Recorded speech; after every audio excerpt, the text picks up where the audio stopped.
Welcome to a new episode of the Lebenspraxis Podcast, where we talk about the good life and the good life in the modern times. This is Bartz here speaking, and like I introduced in the episode, The Walking Lifestyle, I'm walking, recording this podcast, I'm on my feet, and I will come back to this in a moment. But for now, I will speak German for just a brief moment, just a few sentences. I want to ask something to the German audience, so the non-German speakers can listen to a foreign language for a moment. Okay, ich wollte mal fragen an die deutschen Hörer, ob ihr gute deutsche Podcasts kennt, die auch so das haben, dass da ein unabhängiger Creator ist, der entweder alleine spricht oder auch Leute einlädt und so weiter. Weil ich habe geguckt in der Apple Podcast App und ich habe sowas irgendwie jetzt auf Anhieb nicht so richtig gefunden. Ist auf jeden Fall nicht angezeigt unter den Sachen, die so auf dieser Entdecken-Page sind. Ich kann mir vorstellen, dass es sowas gibt. Also ich bin mir ziemlich sicher, dass es sowas gibt. Aber das, was ich auf dieser Entdecken-Page finde, sind halt alles Sachen so öffentlich-rechtliche oder Journalisten und so weiter. Aber nicht so tätige Leute, die was vorzuweisen haben, die was Interessantes gemacht haben in ihrem Leben oder was Interessantes machen in ihrem Leben und die da mit Leuten sprechen und ja, oder auch selbst sprechen und die einfach ein Podcast ist, der nicht so ein Schwafel-Podcast ist, sondern auch, wo man Dinge mitnehmen kann für sein eigenes Leben. Also nicht so ein Müll, muss man sagen, wie der Precht und Lanz Podcast, also wo einfach so geschwafelt wird von zwei Leuten, die einfach auch irgendwie einfach langweilige Menschen sind, muss ich einfach so sagen, weil die machen einfach nichts Interessantes, außer rumzusitzen und zu reden. Ja, also sowas nicht. Und dieses ganze öffentlich-rechtliche, das ist irgendwie alles so, da ist irgendwie so ein, es kommt einem so vor, als wäre da immer noch so ein Riegel davor, als würde es irgendwie nicht so richtig rein, es geht nicht so richtig rein in die Tür. So. Und in der amerikanischen Podcast-Landschaft gibt es das ja, ne? Also Joe Rogan Podcast kennt ja jeder, bekanntester Podcaster eigentlich. Einfach so ein Typ, der einfach seinen Podcast macht und da Leute einlädt und einfach mit dem Quatsch und Leute, die interessant sind. Gibt es sowas auch in der deutschen Podcast-Landschaft? Ja oder nein? Würde mich mal interessieren. Ich kenne jetzt erstmal nichts. Haben wir also eine langweilige Podcast-Landschaft, die einfach nur dominiert ist von öffentlich-rechtlichen Zeitschriften und so weiter? Ist das auch das, was die Leute nur hören? Was mir auch so ein bisschen so vorkommt, also warum empfiehlt mir diese App da bei den deutschen Podcasts halt so viele True Crime Podcasts, wo irgendwelche Straftaten, Morde besprochen werden? Okay, also ich weiß nicht, ob da die Leute so einen Hang zum Voyeurismus haben oder warum die das so interessiert, aber das ist auf jeden Fall nicht das, womit ich meine Zeit verbringen will, während ich irgendwie im Auto sitze oder abwasche, sondern Bildung, Bildung, Bildung, Bildung. All right, I'm switching back to English. So this podcast episode I am recording on the 2nd of January. So it's New Year, and the last year, 2022, came to an end. Now we have 2023. 2022 was an interesting year. Many challenges for many people, definitely, but also, of course, always possibility for strength and growth when there is challenges, but especially people that are entrepreneurial, that have businesses and so on. Everyone struggled this year. Everyone had to adapt. Everyone had problems.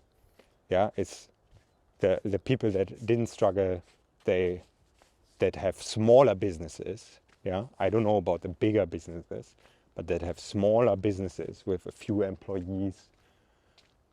Wow, it was a difficult year for these people. So my respect and acknowledgement for everyone that is in this boat also, yeah? Good. But, like I said, this is also always a possibility for strength, for growth. For me, definitely the year was an important year because I entered a new phase, which is especially because of my children that are growing older every day. They're still very young. And my son is 5, my daughter is 2, but still it all got a bit more relaxed. Not that the day-to-day is necessarily very relaxed. There's lots of moments, let's say, that is in an investigation into how to be a good parent, what to do, and so on. And there are many moments where, I'm scratching my head and think, all right, interesting. I don't really know what to do now at the moment, what the right thing, the correct thing is. So it's constant exploration, but the children are definitely out of the first moment in their life, and there's a bit more. They can take care of themselves a little bit more, and this little bit more compared to having like a baby that cannot even walk and that cannot speak and so on. This little bit more that opened quite a few doors for me. So I'm training more again, I'm traveling more, I'm doing more things outside, out of home.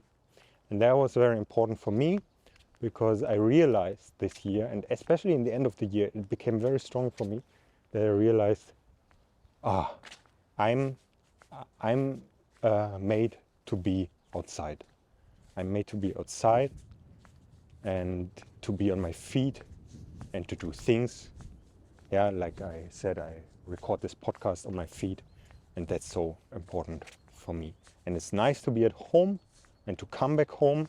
We were traveling now for 2 weeks during Christmas, and to get back home was for everyone was like, nice, being home, your own space where you can decide where things are. You have your things ready and all this stuff. You know the environment, blah blah blah blah blah. And through that you can get into routines.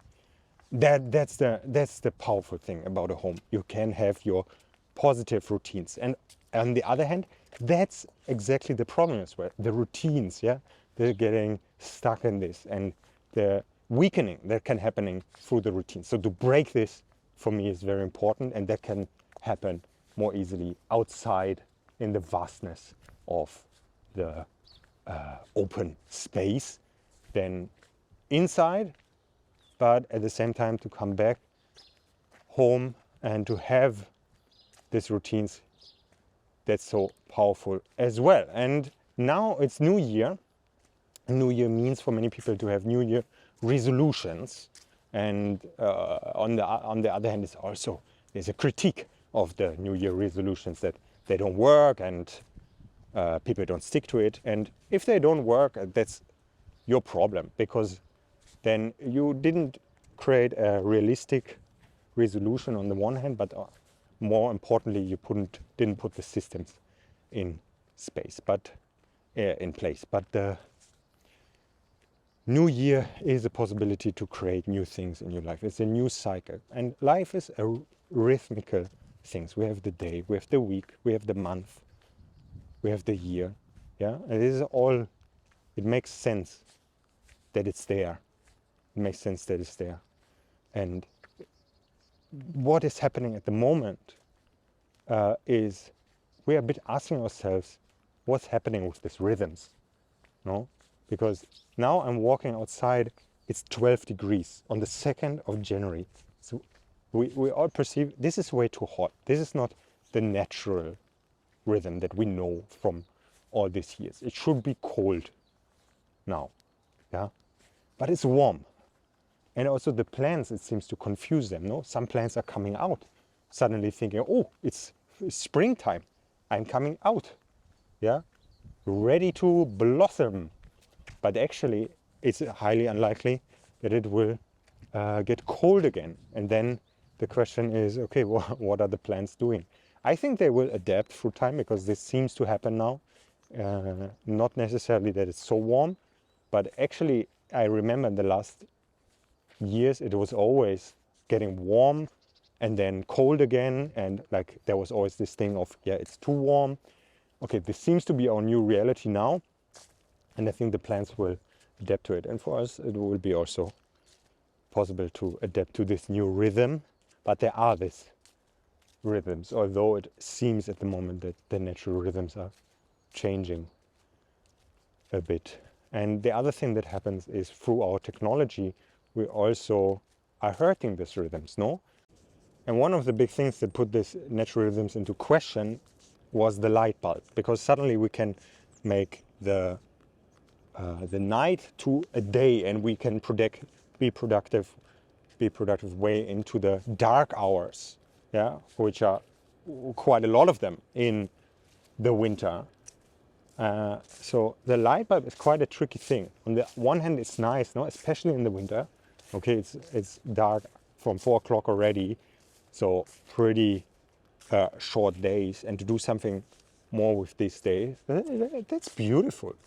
But on the other hand, what does it mean to change these rhythms? Yeah, to change this natural environment. So there's something to investigate and to think about. And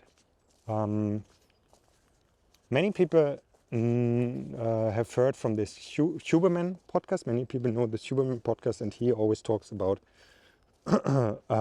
looking into the sun, not directly into the sun, but into the direction of the sun in the morning, and this sets the circadian rhythm. Yeah. So also in the neuroscience, they talk about these rhythms. It's not just a spiritual thing or something like this, but it's something that is actually there and it's actually happening. And to spiritual things are also actually there, but to connect with your rhythm and to feel, hey, what's happening in the morning, what's happening in the afternoon, at midday, at night, and so on. That's very important. Have a morning. That's the start of it. Many people don't have a morning, they just skip it because they sleep too long.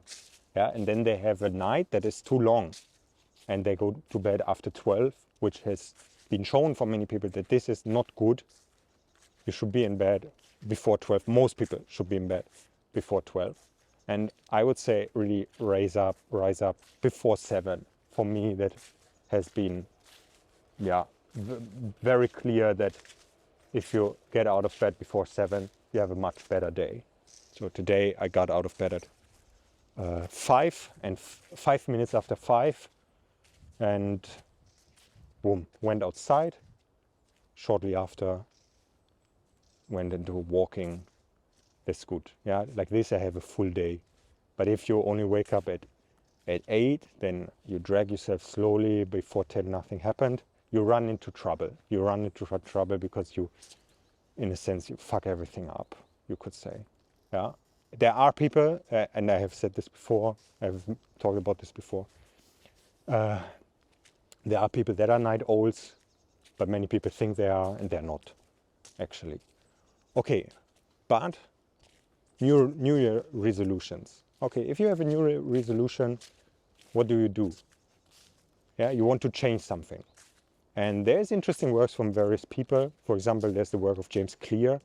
There's this book, Atomic Habits. This I read. He has another book which I haven't read. It's called 1%, something 1% method or something like this. I guess it's the same topic. He has basically just one topic, which is habits, and this he explores deeply.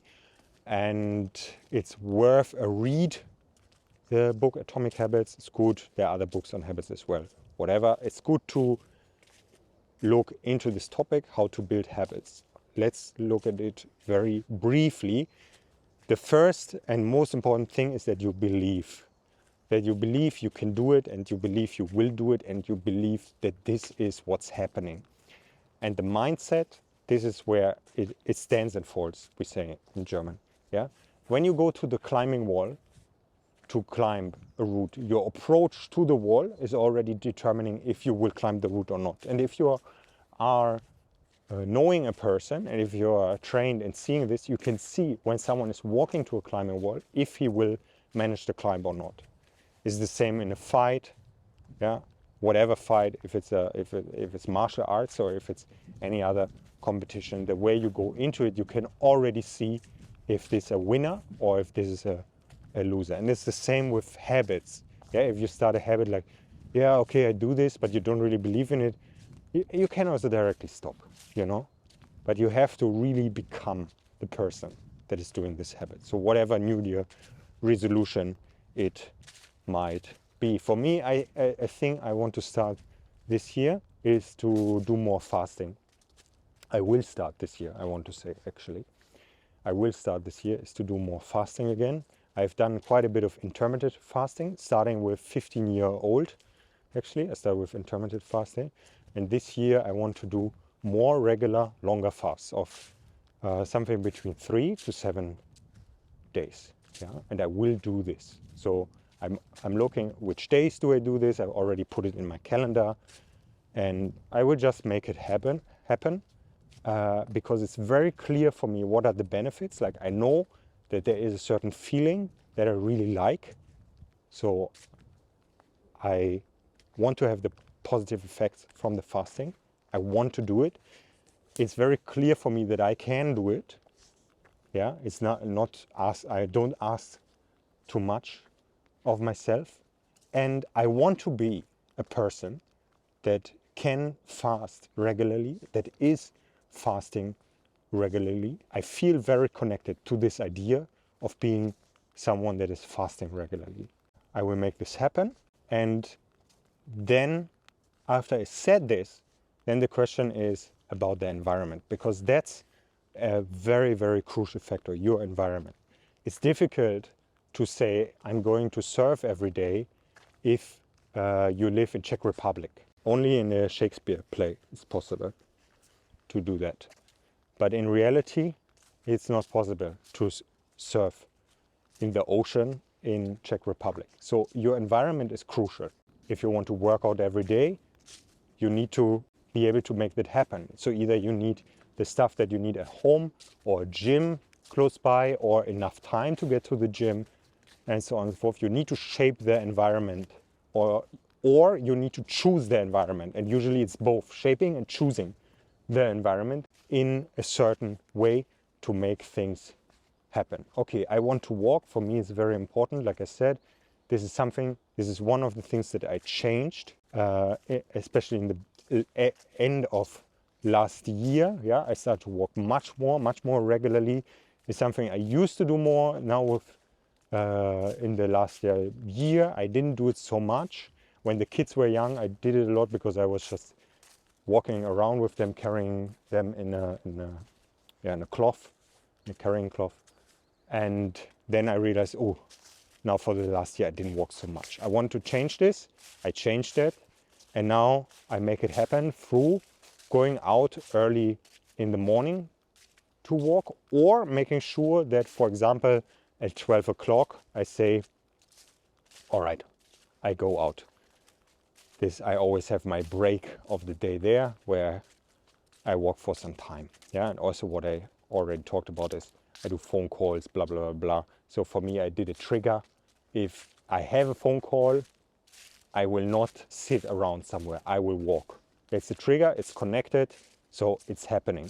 It's happening that I do my 5 kilometers, 10, 15, sometimes 20 a day. Obviously, it's not happening every day like this, yeah, because sometimes there's just other things to do, especially at Christmas time or something like this. It can happen that suddenly, I wasn't out in the forest to walk. I have a family that I take care of, and I will not say, no, but I need to do at least 5 kilometers today. Doesn't matter what's happening here. This I will definitely not do. But I always look for where can I and when can I do this. Yeah, and if I wake up at 5 o'clock, get out, boom, everyone is still sleeping, all right. Yeah, even if I'm back at 6 o'clock, maybe I'm still the first one to be awake, can be, and then I already did my 5K, so that's nice. So you need to be very clear and straightforward with it. And the main problem that we have nowadays is the terror of options. And I made a video about this where I talk about it, being terrorized by options. And this is what is making you not doing the things, because the thing is not that you need to do things quicker or something like this. Yeah, this is one of the stories of modern times. That how can we increase the speed, and that you just need 7 minutes per week for a workout. This is not how it works. You need to make proper time for your physical activity. The thing is that many people spend so much time doing, in a sense, nothing, because they're terrorized by the options and just being in this limbus, where it's not clear what's happening next. But if you have your plans ready and you know, okay, this is happening at this hour, this is happening at that hour, even if it's doing nothing, like if it's at 12 o'clock, from 12 to 2, I just do nothing. That's it. Yeah. But then at 2 o'clock, I'm going outside, I'm walking and doing my workout. Yeah. Because you don't want to decide all the time. You want to sit down, make decisions, and then you want to execute the decisions. And you can only do a certain amount of things during a week, during a month, during a year. So you need to choose what you want to do. And I would say many people should have physical activity as one thing on their list, because that's, for most people that are listening here, not happening enough by itself. So you need to put time for it. No one is forcing you to walk outside. Only certain jobs, and only in certain jobs this is included. But you need to make time for this if you don't want to have all the problems that we are running into in the society, which are coming from not moving enough, eating very badly, not having close connection to the people around you and the environment, and being completely confused about what to do because you're constantly terrorized by this option. So this, get it straight and then move forward. So if you make your New Year resolutions, do something that you heavily identify with, where you see you can make it happen, you can make the environment, you can choose the environment, or you are in an environment where this is possible. You can shape the environment in a way that makes it possible, and you see yourself as someone that is doing that, and then have your feedback loops and your accountability in place. And that means tracking yourself can be done, like writing down what you've done, or having partners that do the same, where you feedback each other, where you make sure the other person is doing it, you give each other motivation and so on. But you need some sort of thing that helps you to be able to say, in the end, whatever you do and how long you do it, have I done it or have I not done it? And if I have not done it, why have I not done it? And what can I change to make it happen? Because we all fall off the track here and there. Things happen, life is chaotic. And it would be unusual for a person to be always on track with everything that they do. It can also speak of some sort of a problem, actually, if things are happening all the time in completely the same way. But then it's always the question, how do I get back on track? And the reflection is the first thing. The actually realizing you're not doing it. Realize you're not doing it. And for this, your habit needs to be clear. It needs to be clear for you what you're doing. Like, I don't need to think if I want to, when I think about what am I doing tomorrow, the walking is not something somewhere stored in the back. It's super clear, because this is something I do every day. Walking, clear. When will this happen tomorrow? Good. So let's all make this a good year. If you need any help, I'm there. I'm there to help you as a coach, You can write to us. You can book an appointment with us as well. Short call where we talk about what we can do for you and starting a coaching process. Also, this year I have some offers I haven't had in the last year, and most notably the animal layer course. So this is a course over 9 months with 3 workshops where we go very deeply into energy, into reducing inhibition, and into tapping into this different mode of doing things. As always, this podcast gets nourished by your questions and by your comments, so feel very free to send me an email with comments and questions. All right, and continue.